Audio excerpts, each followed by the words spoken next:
নমস্কার।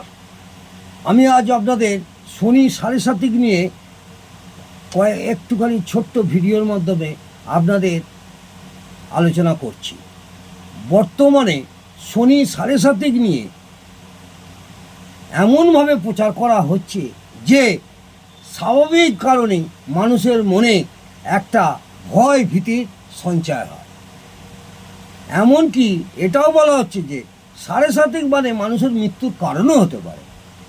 অর্থাৎ সাড়ে সাতিক সব মানুষকে জীবন যেন বিষময় করে তোলে।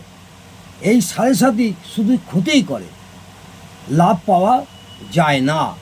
এই ভুল ধারণা থেকে আপনাদের কিছুটা জানাবার জন্যে আমি এই ছোট্ট ভিডিওর মাধ্যমে আপনাদের আমি বলছি। মনে রাখবেন, শনি সাড়ে সাতিক কারণ আমি আগে পূর্বেও আলোচনা করেছি। এখনই তাই বলছি যে সাড়ে সাতিকের সময় শুভ অশুভ ফলাফল বিচার করতে হবে। অবশ্যই জাতকের জন্মকুণ্ডলিতে শনির স্থিতি বিচার করা বিশেষভাবে প্রয়োজন।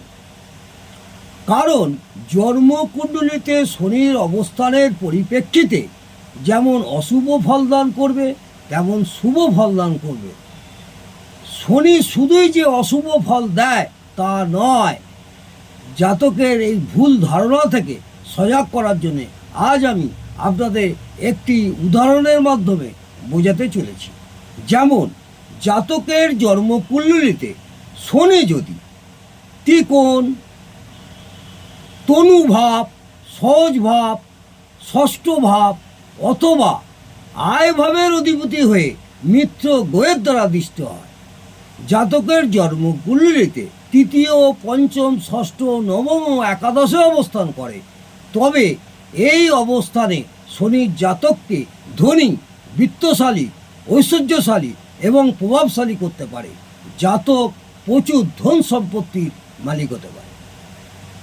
আবার এই শনি জাতকের জন্মকুণ্ডলিতে যদি ধন ভাব, জায়া ভাব, নিধন ভাব কিংবা ব্যয়ভাবের অধিপতি হয়ে অশুভ গ্রহ দ্বারা দৃষ্ট হয় বা যুক্ত হয়ে পড়ে, তবে সাড়ে সাতিকের সময় জাতকের সত্যই একটু কষ্টের সূচনা ঘটবে, অশুভত্বের মধ্যে দিন কাটবে।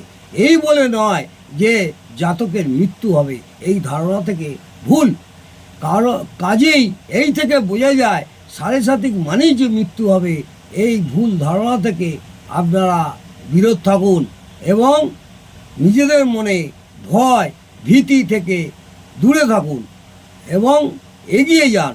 শনি সাড়ে সাতিক মানেই যে আপনাদের বিশাল কিছু একটা হয়ে যাবে, এই মন খারাপ করে বসে না থাকে এগিয়ে যান এবং হনুমান চালিসা পাঠ করুন, শনি গ্রহরাজের মন্ত্র পাঠ করুন।